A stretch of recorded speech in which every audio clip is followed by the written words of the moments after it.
providing real-time coverage when disaster strikes. Hello, my name is James Burns, founder and principal of Project Brilliant, an idea consultancy and digital ventures firm based in Indianapolis, Indiana. Goals for this session: understanding what sparks consumer interest in a disaster, learning key principles in highlighting your disaster from the eyes of a journalist, and discovering tips on how to effectively create content when disaster strikes. Why provide journalistic coverage of your disaster? Well, simply because consumers are naturally curious. Disasters draw out our desire to know the story behind an incident. It's a huge opportunity to get engaged with customers who may not be paying attention most of the time.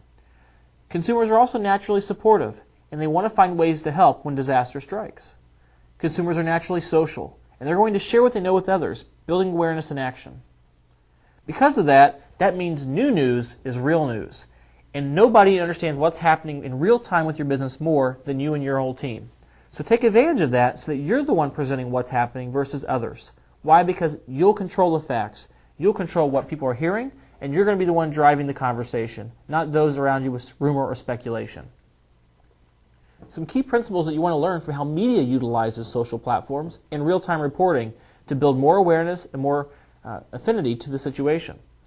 First of all, they use a lot of photography. Obviously, video is better, and that's why people love tuning into television during a disaster.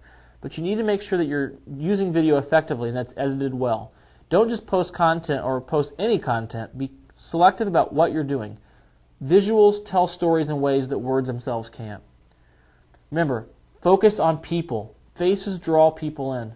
Whenever possible, get personal with the stories or views behind what's happening. Add as many faces or as many voices as possible. Allow everyone within your organization to be a part of those things so that people really build a wide spectrum of understanding that disaster struck not just a company, but the people behind it. Also, understand that timeliness is critical. People want current, up-to-date information. If they feel in the know, they feel committed to your situation. When you stop talking about what's happening to you, they stop paying attention and they move on to other things. When they're committed and they're captivated, they're your customer, they're your audience, and you have a huge opportunity to leverage that to build awareness and affinity to your group. And remember, truth outlasts drama. Don't dramatize your situation. A lot of people want to get all excited about what's happening. Well, you can't. You need to keep to the facts. The real drama will unfold in your stories. Don't try to create drama or make things seem more dramatic. People will quickly be turned off by it, and you'll lose their attention, and you'll never get it back. So the question is, who will see my content? And of course, you have to remember who's watching. First of all, your loyal customers are watching because they're already fans, they're already friends, they're already followers on your social platforms. More importantly, the news media are going to be paying attention. They're looking for facts, they're looking for stories. This is a huge opportunity for you to influence what's being said about you through TV, through radio, through newspaper, etc. As well, think about the fact that prospective new customers who have heard about your disaster are going to want to know what's going on. So they may tune in. This is a huge opportunity for you to get initial exposure, despite a negative situation, to create a positive opportunity for them. What content should you publish? Well, before a disaster, highlight what your organization is doing to prepare for the disaster. If you know it's coming, a flood, a hurricane, a fire, forest fire, etc., make sure you're telling people that what you're going to be doing if something happens. If people feel informed beforehand, they're going to want to tune in again after something happens to see what did you actually do. And did you make good on your promises? Demonstrate plans to handle client projects or orders if disaster strikes. If you know something's going to shut down your business, be talking about what you're going to do to handle it.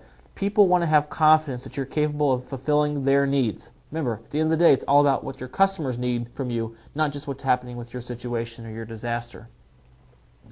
Be clear where you'll be conducting business if disaster strikes. Obviously, we can't always know if disaster is going to hit, but if you can, be communicating clearly about where you're going to be conducting business, who to contact, how to contact you, so you truly stay connected in times of distress. Now, during the disaster, it's even more critical. Post photos and quick status updates frequently.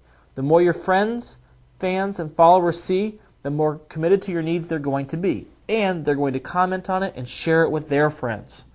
Provide emotion, but don't be emotional. Show passion, show concern, show drama without necessarily creating it.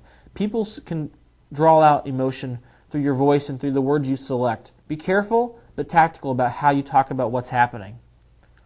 Respond to comments and posts. If people are saying things that help wish you goodwill, if people who are saying we support you or behind you or are volunteering to help, respond to them, comment to them. You need to have someone on top of responding to those individuals who are taking ownership of your situation and are willing to follow you and friend you or help you in times of need. Remember, don't report the outcomes. Report the current status of the situation.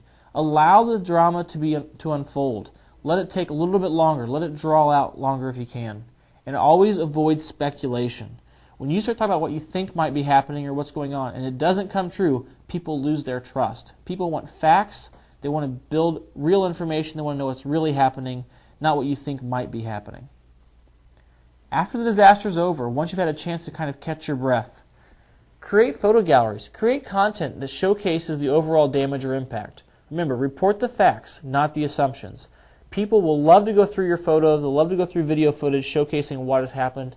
And in doing so, they'll share it with their friends and build more awareness and more affinity to your plight. We've talked about avoiding speculation. It can't be emphasized enough. If things are going to happen with your business in terms of having changed locations or you're not going to be able to open your doors for many days or many weeks, don't talk about that until you know the facts. Keep people tuned in, but don't necessarily let them think a speculation is a fact. Get your face into your story. Post photos of you and your team on site after disaster. Show real people inside the situation. Don't just show pictures of environments. Show pictures of people doing something about the disaster. Be clear on how you're going to continue to conduct business and how to reach you. Make sure it's easily accessible to find phone numbers, email addresses, temporary locations of your businesses or operations. Don't be hiding during disaster. Make it easy because people are going to be seeking you out. Ask for help. Remember, people want to help. People want to find a way to get involved. You cannot be afraid to give people, your audience, a chance to be involved. It might be minor, but find ways to get people to do so. And guess what? When they do it, thank them for it. Remember, at a time of disaster, your social network is your support network. And your online social media network is absolutely the best platform to spread the word quickly, effectively, and more importantly, with transparency and trust. It's also important to recognize that disasters are an opportunity to build a social media network. These are opportunities for you to really go out and engage a marketplace during your disaster. So don't be afraid to find this as an opportunity to do sort of a marketing approach to say, become a fan of us, help support our business in our time of need. People will do it. The other important thing is to recognize and leverage local media. Local media is all about real-time, unique information. Find ways to give local media who are going to give you the broadest reach and the broadest exposure inside information to what's happening and showcase what they're doing in your social platforms, and they'll showcase you in theirs. As well, create and launch a post-disaster campaign. Once the dust has settled, once the disaster is kind of starting to organize, find a way to leverage that opportunity. If in some cases, maybe it's save your business. In others, give customers the benefit of opportunity. Perhaps it's an everything must go to liquidate inventory or assets. Whatever it is, find a way to really push those products out the door because you want to find ways to make this disaster become an opportunity for you. Remember, plan today to succeed when disaster strikes. And social media will not only be a valuable tool, it may be your most critical tool in engaging and interacting with your customers. If you have additional questions about this topic, please contact me at the information below.